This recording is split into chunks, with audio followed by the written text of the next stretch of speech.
Bonjour Ilan. Bonjour. Bonjour Steve. Et merci de nous rejoindre comme tous les lundis donc. Vous êtes professeur de sciences politiques à l'université Bar-Ilan de Tel Aviv. Ilan, un mot d'abord sur l'actualité du jour avec l'aide que va apporter Israël à la Turquie mais aussi à la Syrie après le double et terrible séisme qui a touché les deux pays ces dernières heures. Votre réaction à cela et notamment à la Bien, médiation russe pour qu'Israël intervienne auprès des Syriens en particulier? écoutez, j'en suis très content. Je pense que c'est l'un des objectifs de l'État juif, du sionisme, que de venir en aide humanitaire à toutes les populations qui sont frappées, et en particulier des populations qui sont proches géographiquement d'Israël, qu'il s'agisse de la Turquie. Il faut se rappeler qu'on a maintenant des relations beaucoup plus chaleureuses qu'autrefois avec la Turquie. Le cas de la Syrie est un peu extraordinaire en soi, puisque ce sont deux pays ennemis. On va voir comment ça va se dérouler, mais en tout cas... Avec des blessés syriens qui pourraient être soignés en Israël. Oui, absolument. Israël a de très bons hôpitaux et on a déjà une certaine expérience pour soigner les blessés des pays voisins. Et donc, pourquoi pas, je suis très content qu'Israël ait proposé ces services. Je pense que nous tous les Juifs, doivent être heureux du fait qu'Israël peut, dans la mesure de ses moyens, aider des populations aussi durement frappées. Ilan Graisamer, Israël est-elle suffisamment prête sur le front civil à ce type de catastrophe naturelle, à Dieu ne plaise? Harry Deri, il y a quelques minutes, a indiqué que sur le sujet, Israël avait encore beaucoup de retard, n'était pas prêt suffisamment, notamment en termes d'organisation des secours, pour faire face à une éventuelle catastrophe de ce type. Oui, c'est vrai. Au fond, énormément de bâtiments que tous ceux qui visitent Israël connaissent bien, dans pas mal de villes d'Israël, ont été construits il y a déjà très longtemps, sans grande considération pour les risques de tremblement de terre. Bon, on peut se rassurer un peu du fait qu'Israël ne se trouve pas à la rencontre de couches qui peuvent provoquer ce type de tremblement de terre. Dans l'histoire d'Israël, il y a eu des tremblements de terre, et je ne sais pas si vos auditeurs savent que la ville de Safed, en particulier, a été en grande partie détruite au XIXe siècle par un tremblement de terre. Mais en gros, je dirais que ce n'est pas le problème majeur d'Israël aujourd'hui, et je ne crois pas qu'on ait à affronter cela dans les années qui viennent. Ilan Graisamer, la grande actualité... Oui, pardon. Nous avons d'autres problèmes, mais permettez-moi d'abord de donner une nouvelle réjouissante, c'est que nous sommes à Tou Bishvat et enfin, ces derniers jours, la pluie est arrivée en Israël après une période très très sèche que nous avons eue. Enfin, de grandes quantités de pluie, le Kinneret, le lac de Tibériade se remplit et les agriculteurs israéliens sont contents.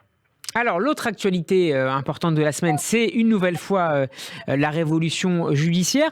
Hier, le président de l'État a une nouvelle fois pris la parole, le président Yitzhak Herzog, en demandant au ministre de la Justice, qui porte au nom de Benyamin Netanyahou cette réforme, d'envisager des compromis, des concessions, ce qu'a refusé Yariv Levin publiquement.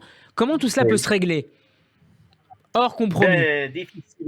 Difficilement. Effectivement, le président de l'État d'Israël a fait son possible, a essayé de convaincre le ministre de la Justice, Yariv Levin, simplement de geler pendant un certain temps sa révolution judiciaire et d'entreprendre des discussions avec l'opposition. D'ailleurs, pas uniquement l'opposition, mais beaucoup de gens qui ont voté pour la droite et qui ne sont pas d'accord avec cette révolution judiciaire, mais comme vous l'avez dit, le ministre de la Justice, évidemment avec Netanyahou derrière lui, a refusé en tout cas de s'arrêter et de geler, et tout continue à marcher en direction du mur, c'est-à-dire en direction de cette révolution judiciaire à laquelle une très grande partie du pays s'oppose formellement. À vos yeux, qu'est-ce qui pourrait faire changer d'avis, au moins partiellement, le gouvernement Netanyahou ?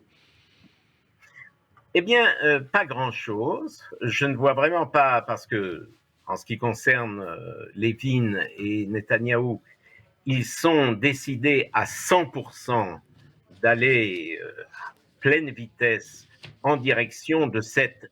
C'est vraiment une révolution. Je veux dire, il faut bien dire à vos auditeurs qu'il ne s'agit pas de modifier tel ou tel petit aspect de la démocratie israélienne. Il s'agit d'un changement fondamental et je ne vois pas ce qui peut les faire changer d'avis parce que tout a essayé. Des gens qui les soutiennent, et des gens de droite en particulier en Israël, ont essayé de les convaincre de s'arrêter, de réfléchir, de donner un peu de temps.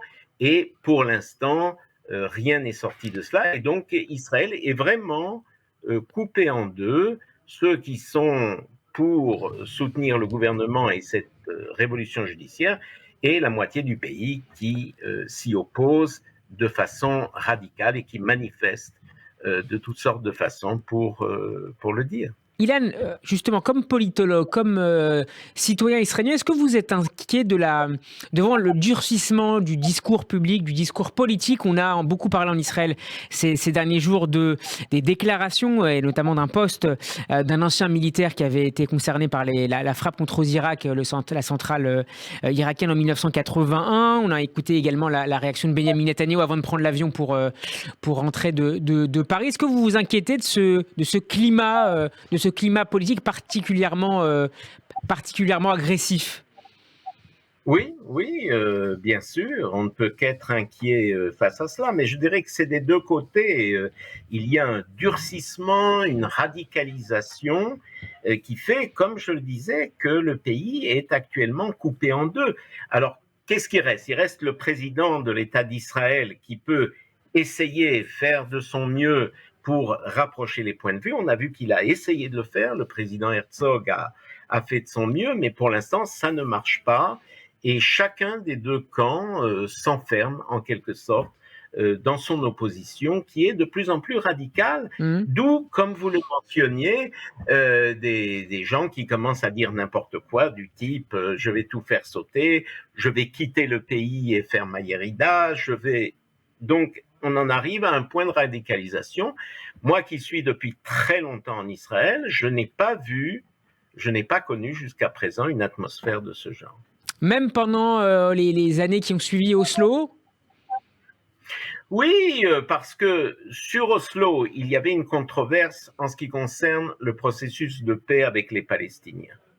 C'est-à-dire qu'il y avait ceux qui pensaient que Oslo donnait trop aux Palestiniens, c'était trop dangereux pour Israël, et les partisans d'Oslo croyaient que c'était déjà les prémices de la paix. Mais c'est une controverse politique entre la droite et la gauche israélienne. Là, maintenant, ce n'est pas une controverse droite-gauche, c'est le fait que le gouvernement, le nouveau gouvernement Netanyahou, veut changer, je pèse mes mots, la démocratie israélienne, en faire quelque chose d'autre. Et ça, c'est beaucoup plus profond et c'est beaucoup plus grave que les discussions tout à fait légitimes sur le processus de paix avec les Palestiniens, des discussions qui ont eu lieu même depuis l'époque de Ben Gurion et de Jabotinsky. Qu'est-ce qu'on fait avec les Arabes? Ça, c'est autre chose. Là, maintenant, il s'agit de savoir si les juges, par exemple à la Cour suprême, seront nommés par les politiciens, ce qui paraît évidemment pour un démocrate tout à fait aberrant. Ilan Graisamer, la semaine dernière, Anthony Blinken, le secrétaire d'État américain, était en Israël. Benjamin Netanyahou était ensuite à Paris en fin de semaine. Il a rencontré à l'Élysée jeudi soir Emmanuel Macron. Dans les deux cas, la question de la réforme judiciaire a été évoquée avec plus ou moins d'insistance selon les pays et selon aussi les communiqués, à vrai dire. Est-ce que ces diplomaties, ces capitales amis, alliés d'Israël, peuvent avoir le moindre effet sur la ligne que va tenir Benjamin Netanyahou et son gouvernement dans ce dossier en particulier? Est-ce que ça pèse? Je dirais que d'un côté, la diplomatie est extrêmement prudente. On ne dit pas les choses brutalement et violemment, et je pense que tant M. Blinken que le président Macron ont parlé avec courtoisie à Benjamin Netanyahu. Mais d'un autre côté, leur message était très clair. Nous soutenons Israël parce qu'Israël est une démocratie, comme nous. Si Israël change de direction, et je dirais en direction de la Hongrie ou de la Pologne, notre amour pour Israël risque d'en prendre un coup. C'est plus ou moins ce qu'ils ont dit, c'est-à-dire en termes très mesurés. D'ailleurs, cette révolution judiciaire n'est pas encore passée, donc ils ont plus parlé d'avertissement avec Netanyahou. Je ne sais pas si Netanyahou en tiendra compte. Ça, c'est une autre chose. Affaire à suivre comme toujours. Merci beaucoup Ilan Grazamer d'avoir été avec nous.